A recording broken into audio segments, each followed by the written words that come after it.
안녕하세요. 자, 오늘은 이제 지난 시간에 승수 배우면서 자발적 촌지출의 변화 AAS 이야기를 했었잖아요. 그 중에 민간 부분 파트인 소비 지출과 투자 지출 이야기를 하겠습니다. 얘네들을 어떻게 이제 설명할 수 있냐, 속성은 무엇이냐 이런 거죠.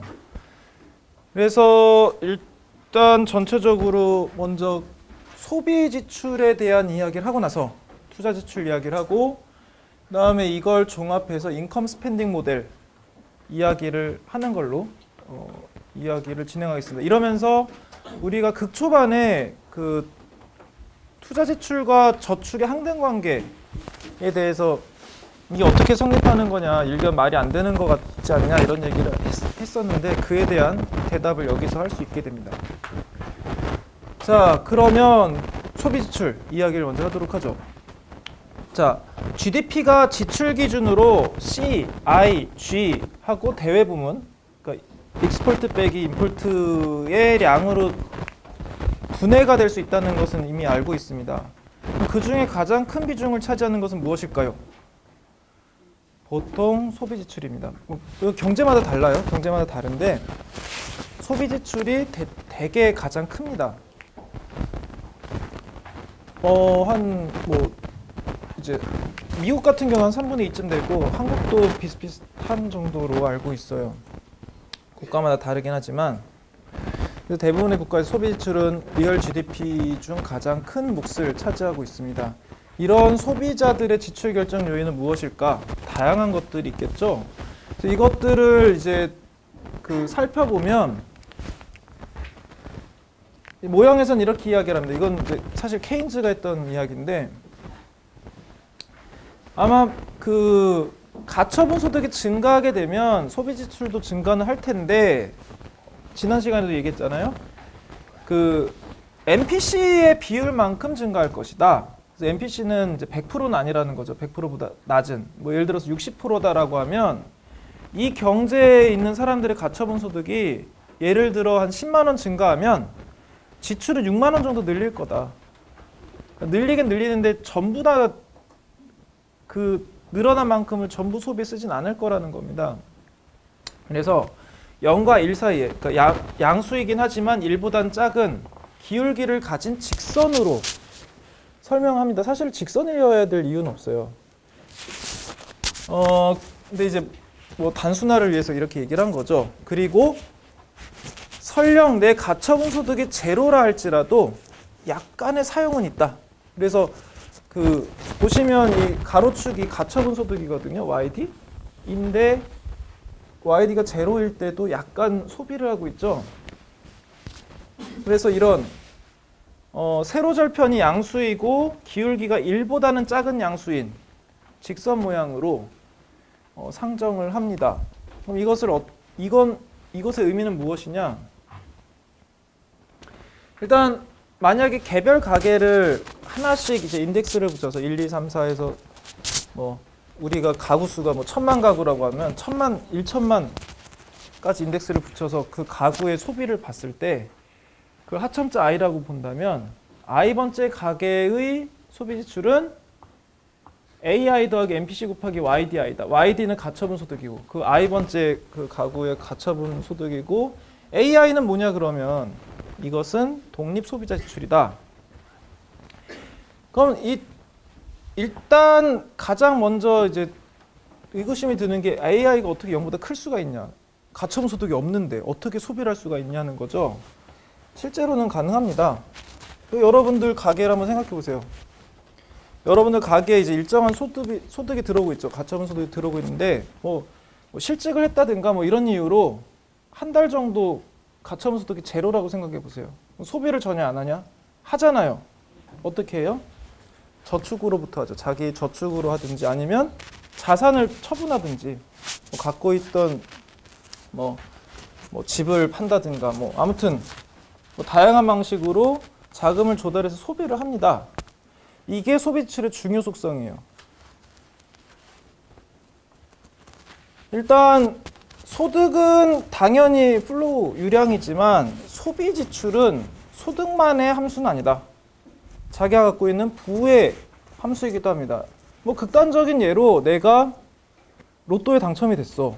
그래서 평생 먹고 살 정도로 큰 돈을 받았다고 가정을 해봐요. 그러면 가처분 소득의 입장에서는 계속 제로겠죠. 놀고 먹고 있으니까.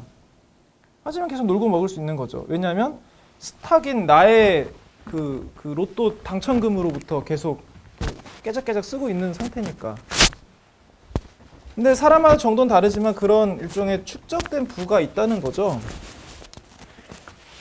그리고 사실 여기서는 지금 언급을 안 하고 있지만 사실은 미래저축으로부터 땡겨오는 경우도 있어요. 그러니까 돈을 가게도 사실은 그 금융권으로부터 대출을 받을 수가 있습니다. 그래서 그런 건 차입을 미래저축이라고 할 수 있는 거죠. 그런 걸 통해서도 소비가 가능한데 사실 이 부분은 우리는 일단 생략하고 지나갈 거예요. 실제로는 무시할 수준은 아닙니다. 가계부채 규모가 굉장히 커졌기 때문에 사실 무시할 만한 상황은 아니지만 1차적으로 우리는 차입은 기업만 한다라고 이제 생각을 하고 문제를 풀어나간 뒤에 이제 나중에 상급 과목에서 그런 부분까지 함께 다루게 될 거예요.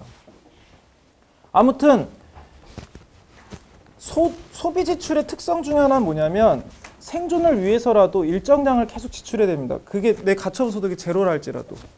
이게 투자 지출과 가장 중요하게 달라지는 부분이에요. 소비 지출은 생존을 위해 항상 일정 정도 사용을 해야 됩니다. 그래서 투자 지출과 소비 지출의 양을 비교해 보면 소비 지출은 비교적 경기 변동에 둔감하게 반응을 하는데 반해 투자 지출은 굉장히 민감하게 반응하죠. 자, 그러면 이걸 가지고 간단한 소비 지출 함수를 하나 만들어 보려고 해요. 그래서 일단 그 MPC의 정의는 정의 그 자체를 그대로 쓰는 거죠. 가처분 소득의 델타, 그러니까 가처분 소득의 변화량 분의 소비 지출량의 변화량 델타 C를 분자로 두고 이게 MPC인 거를 기억해 둔 상태에서 결국은 라지 N은 총 가계의 수, 그 라지 델타 C는 총 소비 지출의 변화분, 그리고 라지 DY는 총 가처분 소득 변화분, 그러니까 경제 전체의 변화분이라고 하고 소문자로 쓴 거는 이제 개별 가계의 값이라고 한다면 그냥 단순 합으로 도출을 간단하게 할 수 있습니다. 모든 가계가 이런 행태를 보인다면 모든 가계에 대해서 다 더하는 거죠. 그러면 결국 그 라지 C는 라지 A 더하기 MPC 곱하기 라지 YD가 나오게 됩니다. 이렇게 해서 다 더한 이게 바로 이제 우리가 구하고 싶은 이 총소비 함수인 거죠. Aggregate Consumption Function인 거죠. 그래서 총소비 함수는 가처분 소득과 소비 지출 라지 C 간의 함수가 되는 거고 당연하게도 우리가 언제나 보았듯이 지금 가로축과 세로축이 가로축이 YD 가처분 소득, 세로축이 소비 지출량이잖아요. 이 축변수 이외의 다른 것들이 소비 지출에 영향을 미칠 경우에는 함수 자체가 변합니다. 즉 곡선이 변해요. 자, 예를 들면 그런 거죠. 이런 소비 지출의 변화 요인으로 설명할 수 있는 크게 두 가지 이야기를 해보자면 하나는 예상되는 겁니다. 그러니까 expectation의 변화입니다. 만약에 내가 모종의 이유로 가처분 소득이 좀 증가할 것 같은데 혹은 감소할 것 같은데 이렇게 예측을 하게 되면 현재 가처분 소득의 변함이 없는데도 불구하고 그에 대비를 하게 됨으로써 소비 지출량을 줄이게 돼요. 근데 이게 원래 항상 모든 가게들은 조금씩 그런 일이 발생하잖아요. 그런 것들이 전부 합쳐지게 되면 상쇄가 되거든요.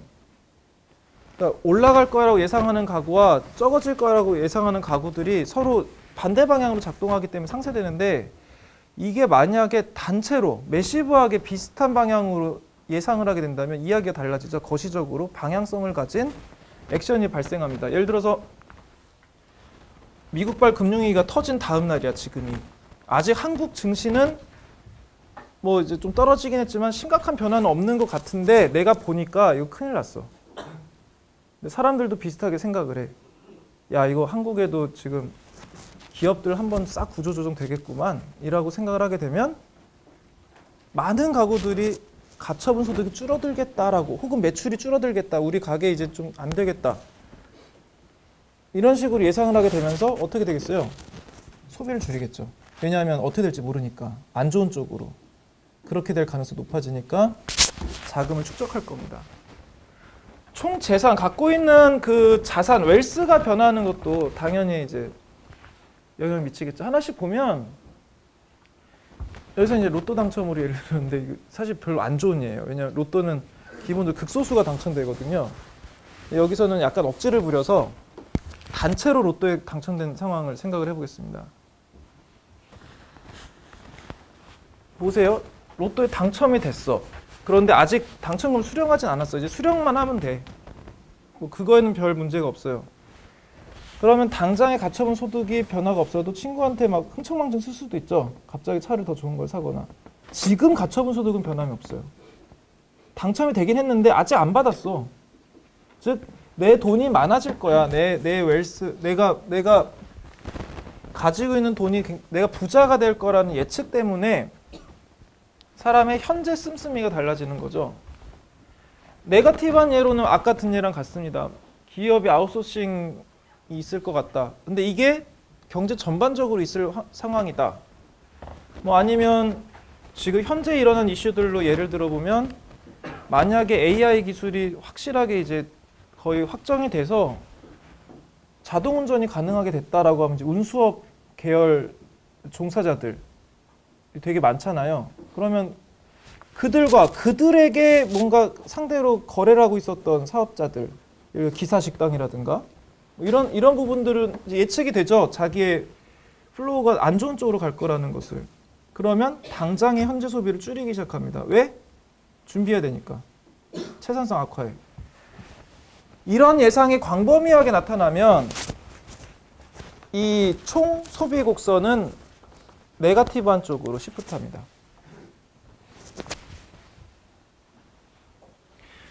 그래서 네거티브한 쪽에 시프트. 예를 들어서 이제 이거는 뭔가 좋은 쪽으로 시프트하는 거고 네거티브한 쪽으로 아래로 시프트하는 거죠. 왜냐하면 자신의 동일 가처분 소득에 대해서 소비한 양을 바꾸는 거니까 세로축으로 이동한다라고 보는 것이 합리적인 상황입니다. 총 재산의 변화, 웰스의 변화.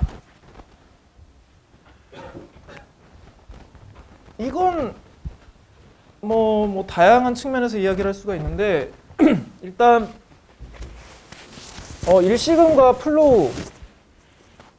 예를 들어서 한 번 단일하게 큰 돈을 받는 것과 정기적으로 작은 돈을 계속 받는 것들에 대해서는 사실은 서로 트레이드오프가 있어요.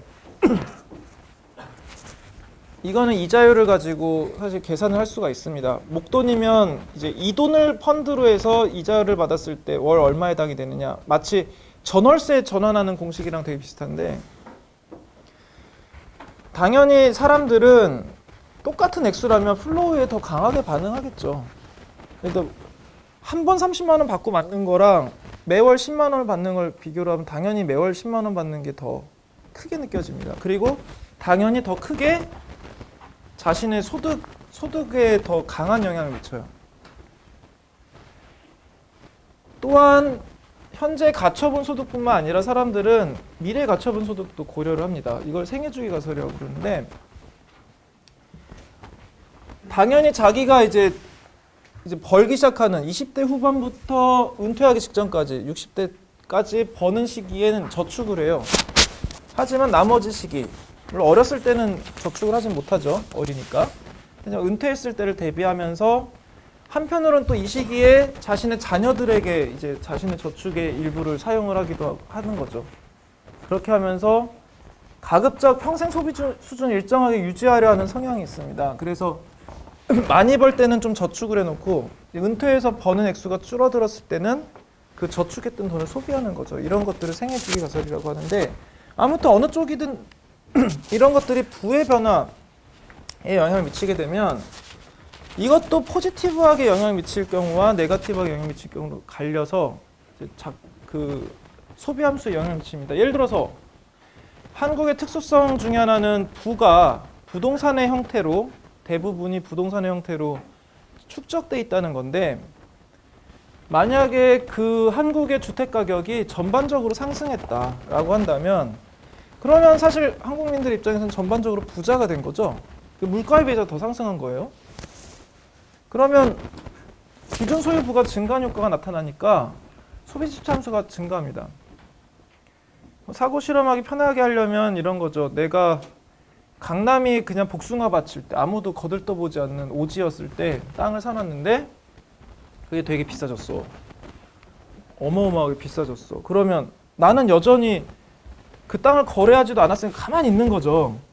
그런데 그냥 재산이 1억짜리인 사람에서 이제 뭐 100억짜리인 사람이 돼버린 거죠. 어떻게 보면 그 땅을 여전히 계속 갖고 있다고 친다면 부동산이 1억에서 100억이 됐다고 봤을 때 그러면 그 사람의 씀씀이 어떻게 되겠어요? 이제 1억짜리 자산을 가진 사람의 씀씀이에서 100억짜리 자산을 가진 사람의 씀씀이가 되는 거죠.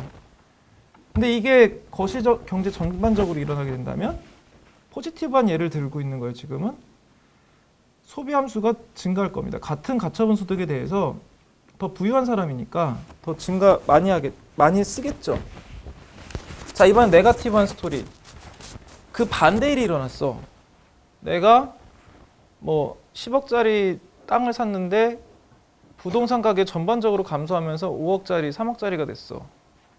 당연히 소비 지출 함수는 감소하는 쪽으로 조정이 될 겁니다.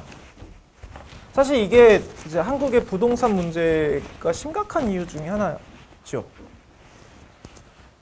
왜냐하면 우리나라 부의 소유 지금 비중이 대부분이 부동산이에요. 이거 다 합치면 대부분 부동산이에요. 저축은 20% 정도밖에 안 되고 전월세 보증금의 부동산의 비거주 부동산, 거주 부동산 다 합치면 지금 70%를 훌쩍 넘죠. 이게 한국의 상황이기 때문에 좀 다른 나라에 비해서도 굉장히 부동산 의존도가 높은 편이에요.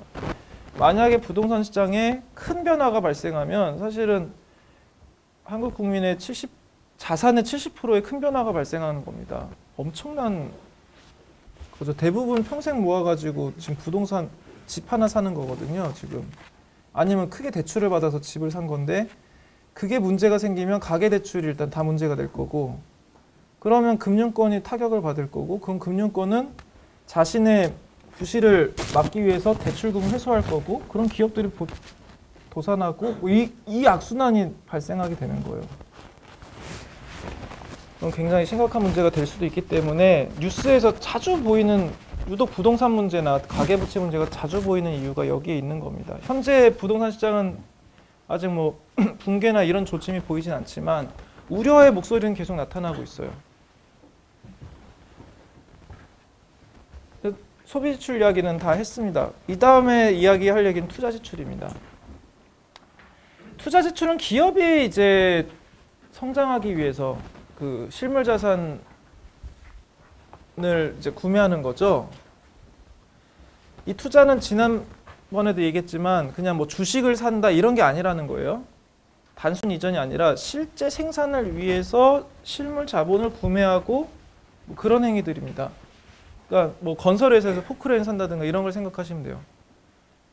그러니까 금융권에서 애플에 투자했다 이런 걸 생각하시면 안 되고 그거는 소유권의 단순 이전이라는 거 다시 한번 강조를 하고 재미난 건 뭐냐면 경기 변동과 소비 지출 그리고 경기 변동과 투자 지출을 비교해 봤을 때 소비 지출은 되게 둔감한데 반해서 투자 지출은 정말 예민하게 변한다는 겁니다.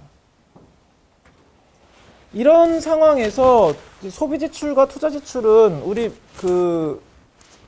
승소효과 얘기할 때 막 서로 얽혀 있는 걸 본 적 있죠?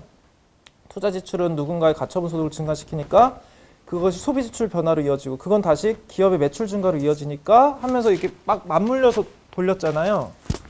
그럼 둘 중에 어느 것이 좀 더 원인에 가까운 것이냐라고 보았을 때 아무래도 변동성이 큰 예민한 놈이 변동성이 낮은 놈의 원인으로 보는 것이 원인에 좀 더 가깝다. 서로 상호 원인을 제공하고 있지만 좀 더 그러니까 독립성이 있다라고 볼 수가 있다는 거죠. 그래서 보통 소비 지출 감소는 투자 지출의 부진에 의한 승수 과정 결과라고 보는 경우들이 많습니다. 그래서 예에서도 구지구 투자 지출의 변화량으로 촉발점을 삼은 것도 이런 현실의 데이터에 근거한 것이기도 한 거죠. 실제로 보면 이렇게 이게 73, 75년은 이제 오일 쇼크 기간이고 80년은 2차 오일 쇼크 및 디스인플레이션 시기고 이게 81년에 82년이 디스인플레이션이고 90, 91년은 제가 기억 못하는 리세션 하나가 있고 2001년은 닷컴 버블이고 2007에서 2009년은 2008년 크라이시스죠. 서프라임 무기지분 사태라고 부르는. 이 모든 시기에 주요 시기에 인베스트먼트 스펜딩은 뚜렷하고 굉장히 큰 일단 10%는 다 넘어요. 기본적으로. 네거티브한 밸류로 강하게 조정하고 있음을 알 수 있습니다. 하지만 소비 지출은 심지어 늘어난 시기도 있어요. 소폭 늘어난 시기도 있어요. 그리고 감소하더라도 심각하게 감소하진 않죠. 그러니까 이런 겁니다. 소비 지출은 생존을 위해서 필수적인 것들이 워낙 일상적으로 존재하기 때문에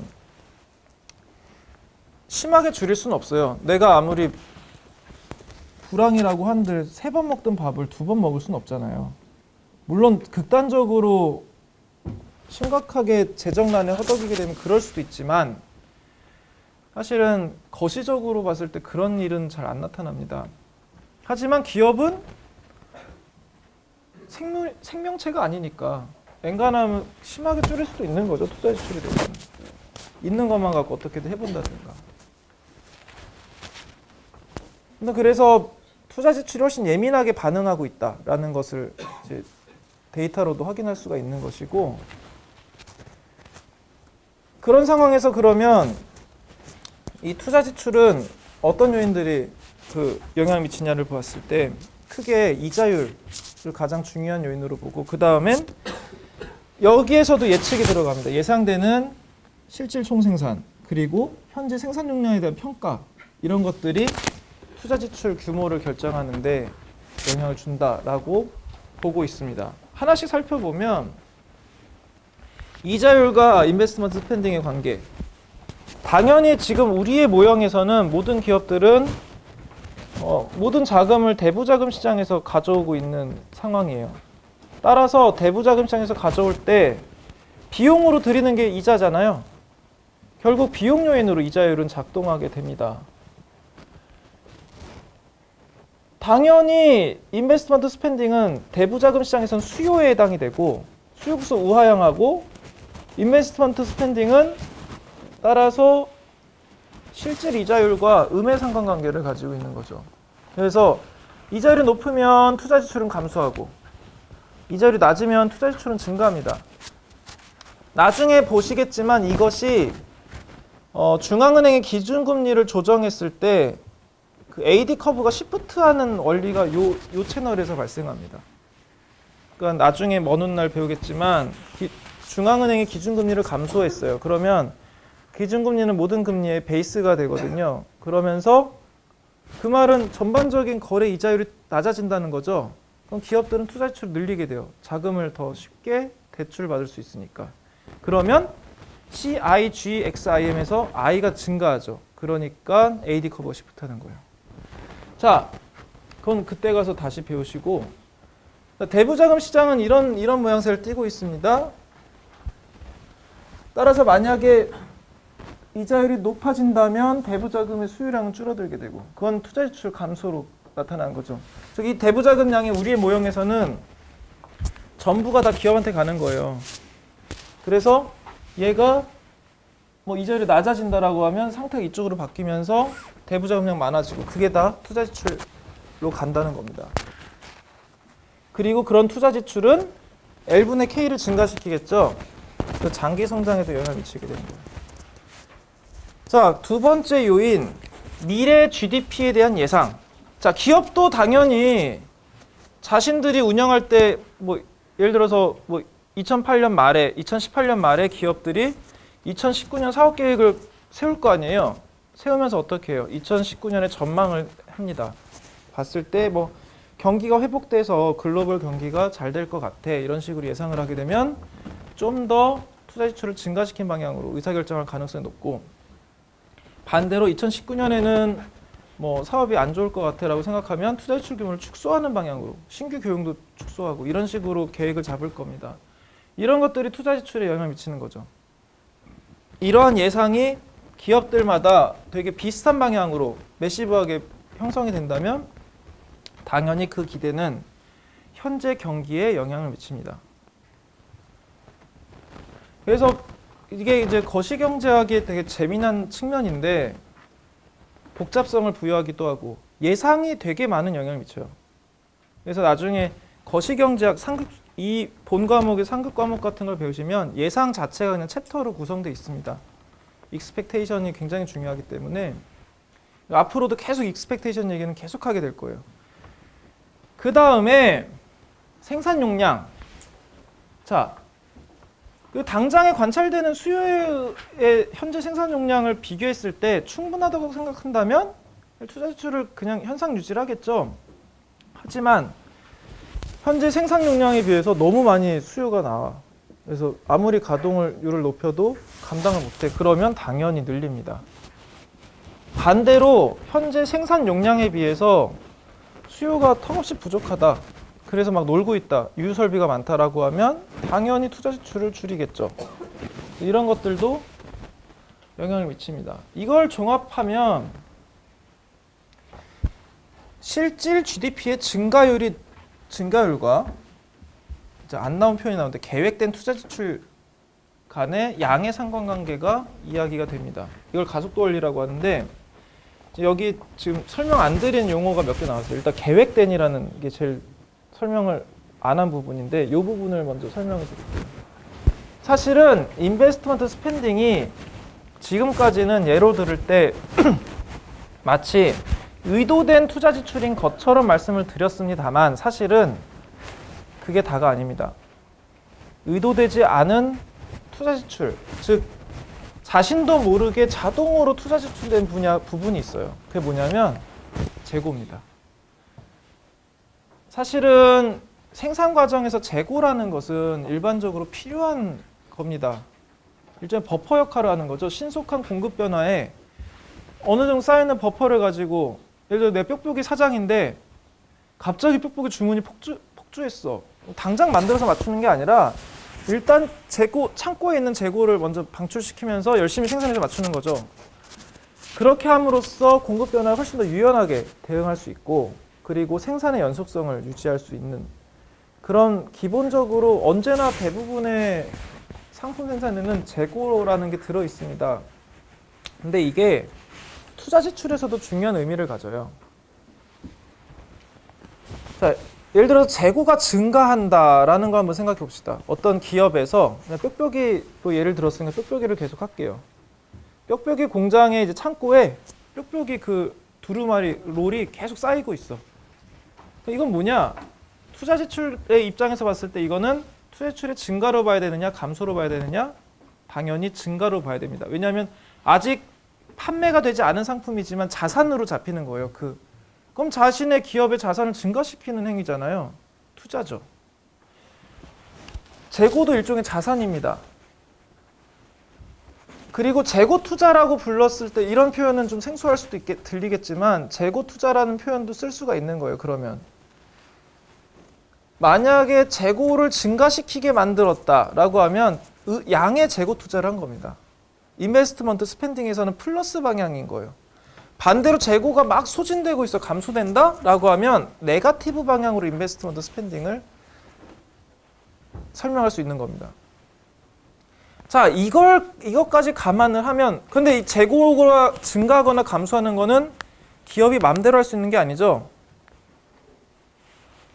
따라서 이것은 맘대로 할 수 없다는 측면에서 언플랜드라는 수식어를 붙이는 거예요. 계획되지 않은 비의도적인 재고 투자 지출이다라고 보는 겁니다. 자, 이걸까지 감안을 해서 총 투자 지출을 계획된 파트와 계획되지 않은 파트로 나누면 제가 그 투자지 탕등 관계에서 한번 사고 실험으로 예를 들었던 발례. 그래, 저축액과 투자액이 무조건 일치한다고? 그럼 내가 오늘 수업 듣자마자 발례를 만들어주지 하고 사려고 원래 살려고 했던 노트북 안 샀어.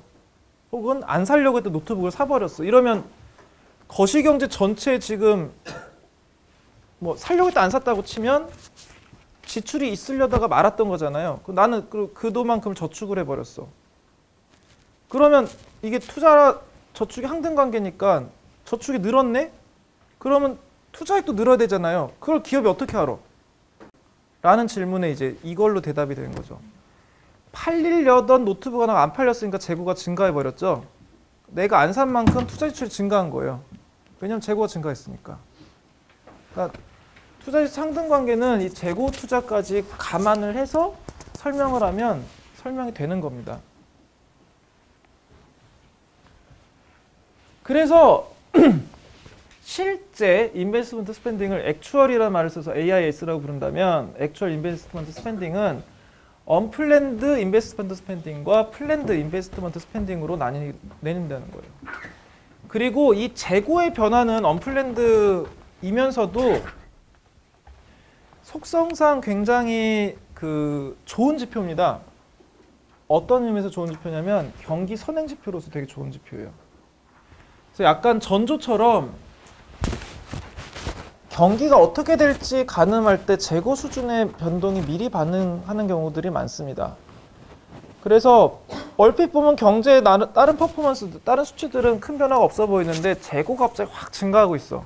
재고 인덱스, 재고 수치들이 변동하고 있으면 아, 이거 투자 지출 감소가 되겠구나 라고 예상이 되는 선행 지표가 되는 거고 전조가 되는 거죠.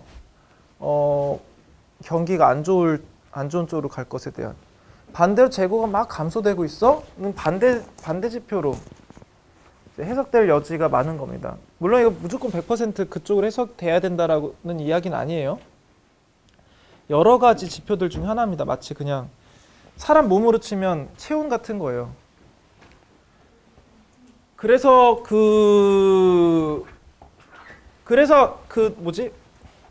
경제 뉴스 같은 거에서 재고 얘기가 많이 나오는 이유는 여기에 있습니다. 그럼 진짜 그러냐? 차트로 데이터를 보자는 거죠. 지금 여기 데이터에서는 여기 회색이 안 보이지? 자, 저기 실선 까만 진한 라인이 GDP고요. 그다음에 점선이 투자 지출량입니다. 둘 다 변화량이에요. 그러니까 GDP가 0보다 위에 있으면 GDP가 이제 좋은 쪽으로 가는 경기 좋은 쪽으로 가는 거고 인벤토리 인베스트먼트는 언플랜드 투자죠. 그러니까 재고 투자량인데 이것도 0보다 위에 있으면 증가하는 거고 아래쪽에 있으면 감소하는 겁니다. 아주 뚜렷하게 나타나지는 않죠. 아주 그냥 깔끔하게 선행지표처럼 작동하진 않지만 명징하게 떨어지고 있는 몇 개 시기를 제외하고는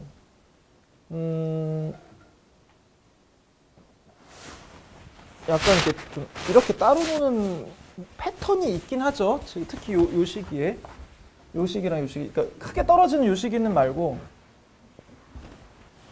이때는 좀 같이 가는 성향이 있고 아무튼 좀 복합적이긴 한데 아주 명확하진 않지만 사실 이거는 육안으로는 단언할 수는 없고 이건 통계적으로 검토를 해야 되는 문제입니다. 아무튼 궁금할 것 같아서 한번 띄워봤어요. 자, 그 다음은 인컴 스펜딩 모델입니다. 다음 슬라이드가 설레임을 무의식적으로 주기 때문에 건너뛰어야지. 자, 왠지 막 강의를 끝내야 될 것 같고 이런 느낌을 줘가지고 넘겼어요. 자, 인컴 스펜딩 모델. 자, 이제부터 이야기할 것은 뭐냐면 종합입니다. AD 커브의 수평이동을 이제 재고에 대한 변동 과정으로 한번 설명을 해보려고요. 지금 방금 얘기했던 언플랜드 인베스트먼트 스펜딩 가지고. 그런데 이제 AD 곡선을 완전히 해석한 건 아니고 이 AS 커브를 그냥 수평으로 볼 겁니다. 왜냐하면 물가가 안 변하거든요. 그래서 그렇긴 한데 아무튼 일단 이야기를 먼저 진행을 해보도록 하죠. 케인지안 크로스. 일단 그걸 하기에 앞서서 AD 커브를 이동하는 그 과정을 지난 시간에 배웠던 거를 좀 복습을 하겠습니다. 자, 먼저 네거티브 AD 샥이 온 케이스를 보시면 네거티브 AD 샥이 오면 AD 커브가 왼쪽으로 이동을 하죠. 샥이 와서 왼쪽으로 이동하고 2008년 크라이시스도 AD 샥이니까 이렇게 이동했어. 그러면 이게 한동안은 유지되다가 장기적으로는 물가가 낮아진 게 비용 구조에 반영이 되죠. 그러면서 AS 커브엔 굿뉴스가 됩니다. 비용이 점점 낮아지니까. 그러면서 AS 커브가 오른쪽으로 이동하게 돼요. 이것을 리세션 갭이라고 부른다고 했습니다.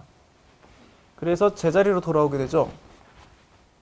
그래서 이런 자기 조절 과정을 거치게 된다라고 배운 바가 있습니다.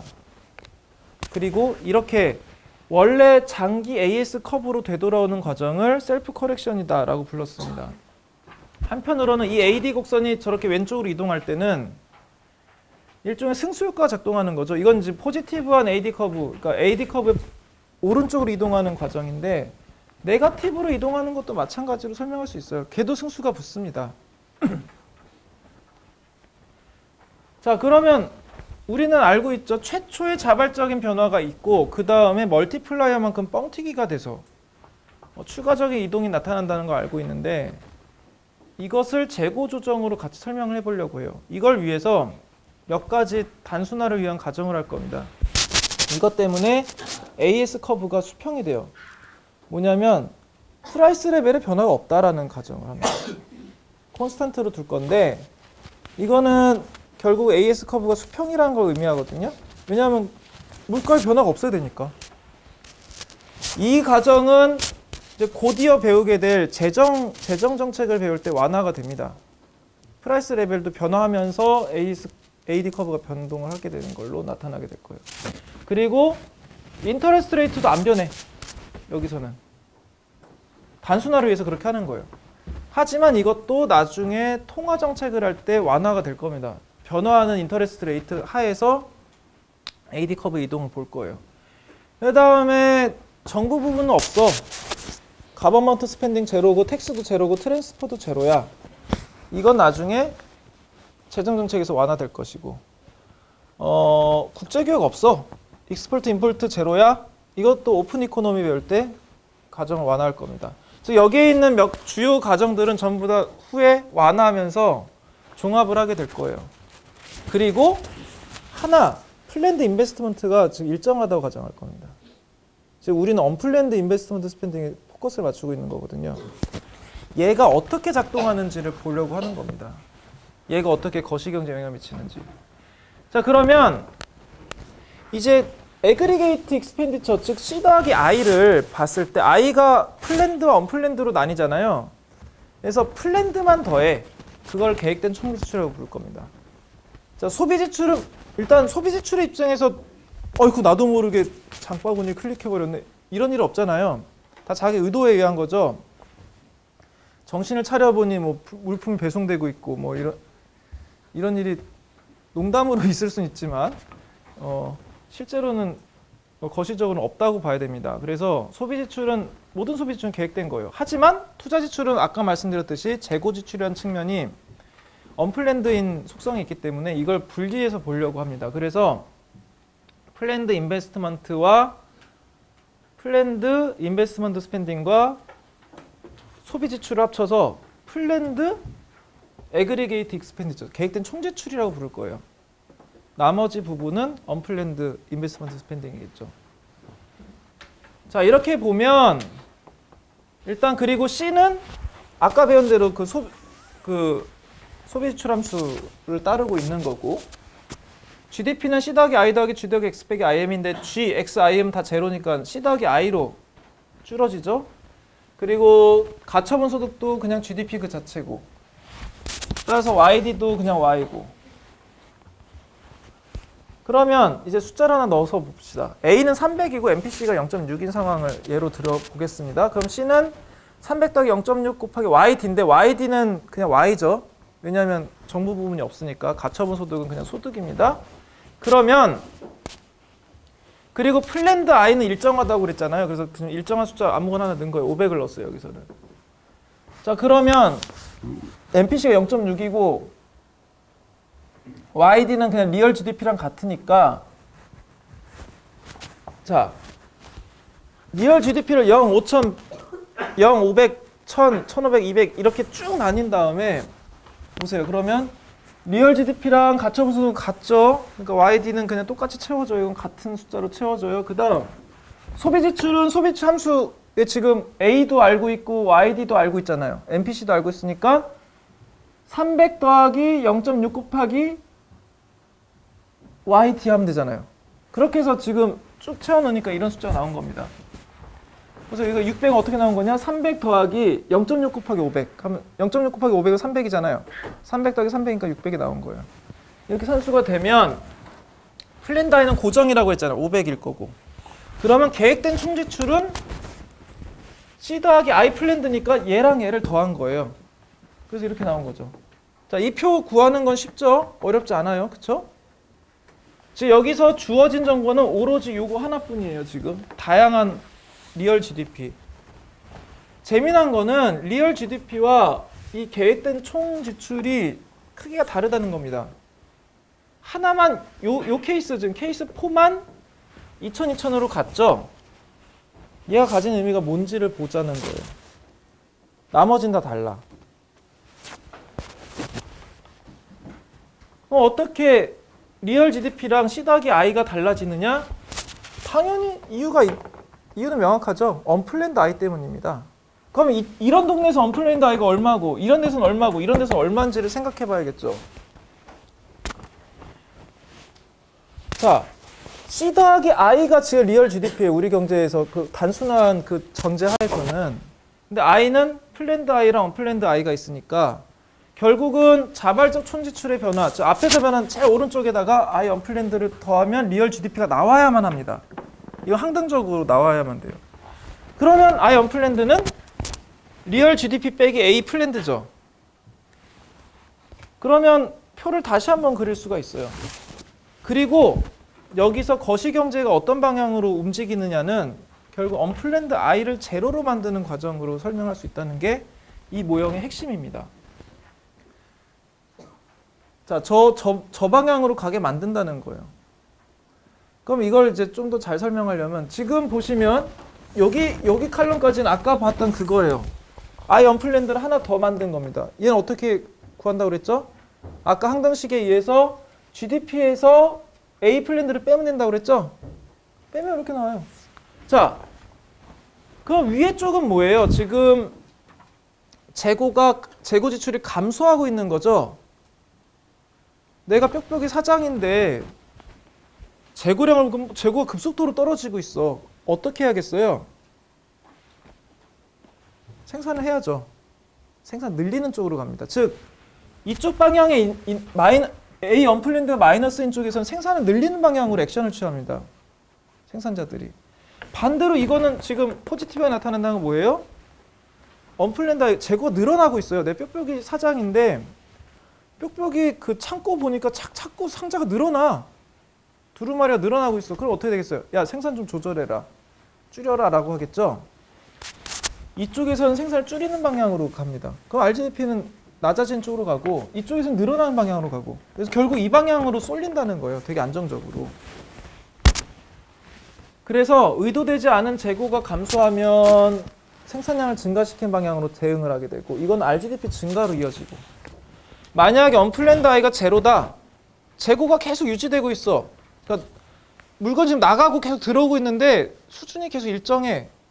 그럼 자기 적정 수준인 거죠. 가만히 그냥 그 수준 그대로 유지하면 되는 겁니다. 막 또 쌓여나가. 언플랜드 I가 0보다 커. 그러면 의도되지 않은 재고 증가가 발생하는 거니까 생산량을 감소시킨다는 거예요. 그럼 RGDP 감소로 이어집니다. 그래서 이것을 이렇게 나타난 아까 말한 계획된 총지출과 GDP가 같은 GDP 수준을 소득지출균형이다라고 부르는 겁니다. 케인즈가 언급했던 소득지출균형은 이런 식으로 설명할 수가 있다는 겁니다. 본인의 책에서는 말로만 했어요. 이걸 공식이나 문자가 하나도 없이. 이거를 이제 후대학자들이 모형으로 만들어서 설명한 거죠. 그래서 Y스타는 어떻게 보면 그 소득지출 균형인 GDP 그 수준인 것이고 아까 예에서는 2,000에 해당이 되는 겁니다. 그것보다 낮으면 과소생산이고 생산량을 늘려요. 왜냐하면 언플랜드 I가 마이너스니까.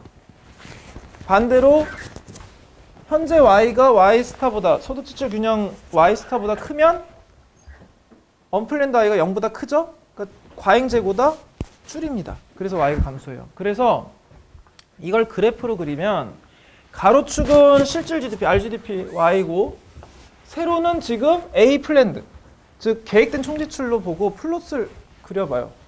자, 우리는 알고 있죠? 일단 C가 300-0.6 YD라는 거 알아요? 자, 리얼 GDP 이게 이만큼 300인 거죠. 기울기가 0.6인 거예요. 자, A 플랜드를 구해야 되니까 여기다 I를 더하면 되는데 I가 일정했죠. 플랜드 I는 500으로 계속 일정했으니까 500만큼 평행이동하면 돼요. 그쵸? 그래서 이 빨간 라인을 얻었습니다. 그러면 A 플랜드가 나왔고요.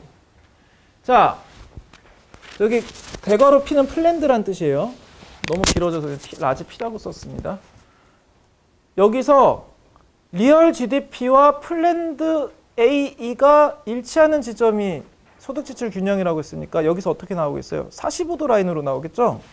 45도 라인이 나와요.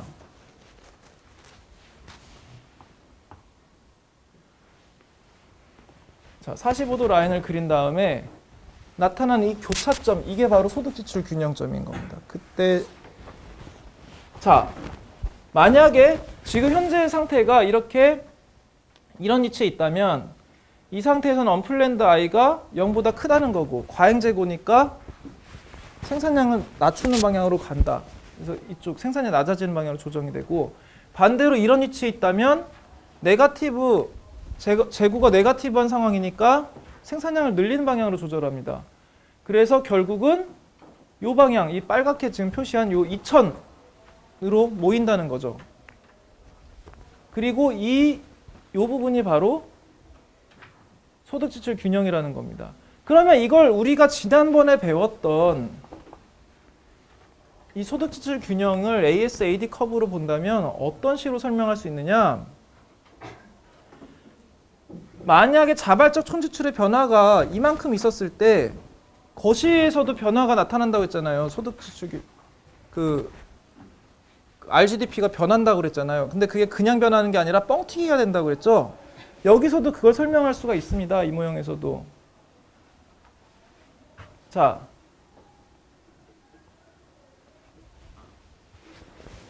AS/AD 모형으로 비교를 해보면 일단 소득지출 균형은 프라이스가 콘스턴트니까 그러니까 물가가 변하지 않아요. 그러니까 P가 상수고 근데 AS/AD 모형에서는 사실은 세로축이 프라이스 레벨이잖아요. 그냥 상수인 거를 어떻게 구해내야 되냐면 이 경우에는 에이스 커브를 플랫으로 두는 걸로 봅니다. 그러면 어떻게 돼도 AD 커브 어떻게 변해도 프라이스 레벨이 안 변해요. 그러면 이걸 가지고 이제 종합해서 그래프를 그리면 좀 이따가 이제 AS/AD 모형이랑 같이 그려볼게요. 일단은 다시 소득지출 균형으로 돌아와서 만약에 여기서 I가 플랜드 I가 500에서 가령 800으로 변했다라고 하면 이런 식으로 소득지출 균형이 요점에 있던 게 A 플랜드가 변하면 이렇게 변할 거 아니에요. 교차점이 변하니까. 요 폭이 플랜드 I의 멀티플라이어를 곱한 거랑 같아요. 그거를 증명할 수 있습니다. 기하학적으로. 어떻게 하냐면 이렇게. 중학교 수학이죠. 자, 기울기가 MPC라는 거 우리는 알고 있어요. 그 말은 이거분의 이거가 MPC라는 거예요. 그쵸? 그런데 요 세로 사이즈 요 X로 표기해 이게 뭐예요? 자발적 총지출의 변화. 그러니까 델타 I, 플랜드 I가 예를 들어 300이 변했다라고 하면 내가 구하고 싶은 건 이게 얼마냐 하는 거예요. 그러면 지금 얘가 평행이동이니까 저기가 x일 거고 이건 45도 라인이잖아요. 그쵸? 45도 라인이니까 얘랑 얘는 길이가 같죠? 그러면 이게 y면 얘는 y 빼기 x일 거고 그런데 이거분의 이거가 NPC니까 y분의 y 빼기 x는 NPC야. 에서 y에 대해서 풀면 1 빼기 NPC분의 1이 나오는데 이거 많이 본 식이죠? 뮤 멀티플라이어입니다. 그래서 결과가 똑같게 나온다는 것을 알 수가 있어요. 이거를 이제 ASAD 모형이랑 같이 대조를 해서 보자면 자, 그래프 두 개를 대조할 때는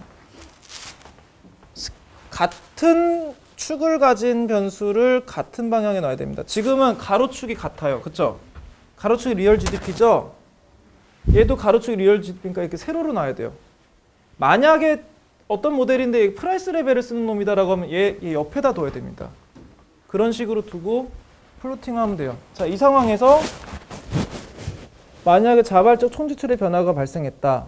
즉 I가 뭐 델타 10억 달러만큼 뭐 신규 투자가 발생했다. 플랜드 I가 발생한 거죠. 그럼 어떻게 되느냐? 이 경우에는 우리 ASAD 모형에서 어떻게 배웠어요? AD 모형이 10억만큼 일단 증가한 다음에 승수만큼 다시 추가 이동이 되는 거죠. 매년 이제 NPC만큼이 증가하면서 순환하면서. 인베스트먼트 스펜딩 모형으로 인컴 익스펜디처 모형으로 보면 결합된 부분이 달라지는 걸로 나오는데 결과는 같다는 겁니다. 다만 이 결과 같으려면 AS 커버 수평해야 돼요. 만약에 AS 커버 이렇게 우상향하게 되면 결과 달라집니다. 보시다시피 덜 움직이죠, 실제보다. 그래서 몇 가지 이제 그 인컴 스펜딩 모델의 지금 가격 물가가 고정이다, 이자율이 고정이다 같은 그런 것들을 전제로 하면 ASAD 모형과도 같은 결과를 나타낸다고 이야기는 할 수가 있어요. 그 다음에 검토해야 될 이야기는 절약의 역설입니다.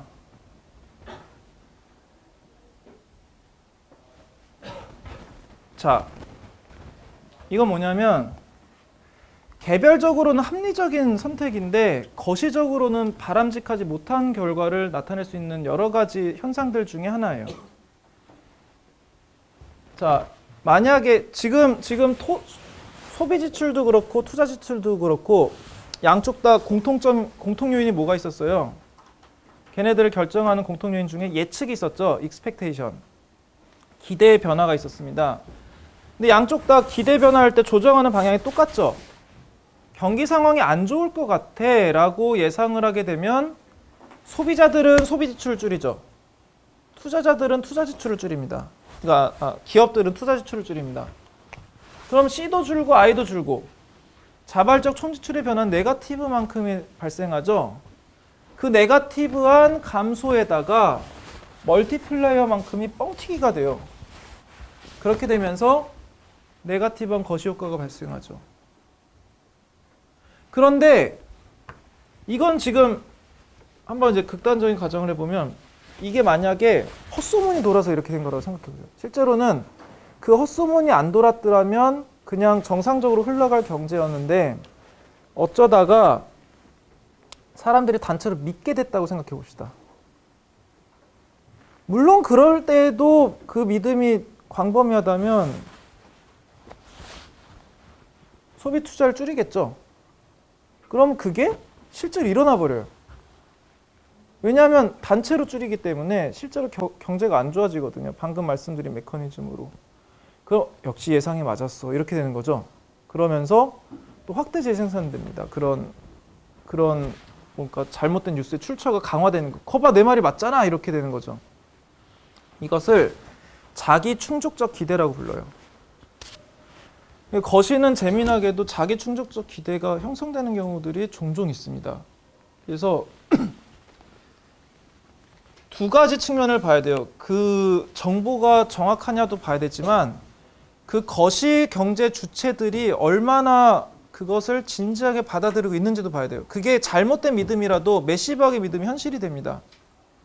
그래서 그 지점들을 항상 염두에 둬야 돼요. 그리고 승수효과 높은 게 좋은 거냐 낮은 게 좋은 거냐 이런 건 없습니다. 승수효과에 있어서는 사실은 조건부로 포지티브 할 때 승수효과가 높은 게 좋겠죠. 하지만 네거티브 할 땐 승수효과가 낮은 게 좋습니다. 경기 변화에 있어서 자발적 총지출의 변화 C랑 그러니까 소비 지출량과 의도된 투자 지출량은 매우 중요한 요소인 거는 확실해요. 그래서 실제로 이것들은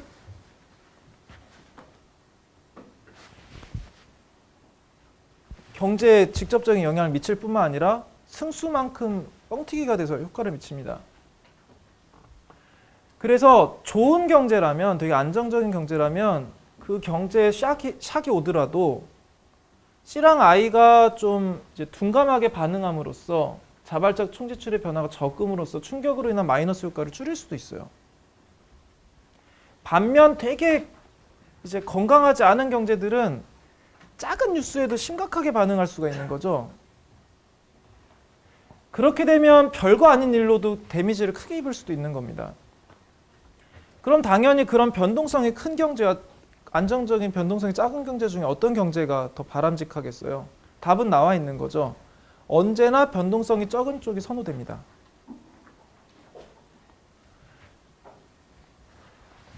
다만 이제 그 승수효과라는 것은 그래도 네거티브한 상황에서 예를 들어서 가령 정부 지출 같은 게 들어왔을 때는 승수효과를 극대화할 필요는 있기 때문에 실제로 승수효과를 단기적으로 늘리기 위한 캠페인을 하긴 하죠, 정부가. 예를 들면 뭐 한국에서도 있었고 일본에서도 장기 불황 시기에 뭐 일본의 재무부에 해당되는 부처의 장관이 일부러 열심히 소비하고 우리도 뭘 샀어요, 뭐 시장에서 뭐 했고 막 일부러 그런 소비를 하는 장면 보여주고 뭐 대통령이 와서 막 소비를 하는 장면 보여주고 이런 것들은 사실은 MPC를 올리려는 목적인 거죠. 승수는 1 빼기 MPC분의 1이기 때문에 MPC가 늘어나면 승수 자체가 늘어납니다. 그러면 정부 지출을 늘렸을 때 경기 진작 효과가 더 커지는 거죠. 주의하실 것은 언제나 승수가 높은 게 무조건 옳은 건 아니라는 겁니다. 승수가 높으면 과민 반응하는 경제의 그 불안정성이 증가하게 돼요. 자, 그래서 여기까지 하고요. 다음 부분에는 재정 정책을 하도록 하겠습니다. 오늘은 여기까지 하도록 할게요. 수고하셨습니다.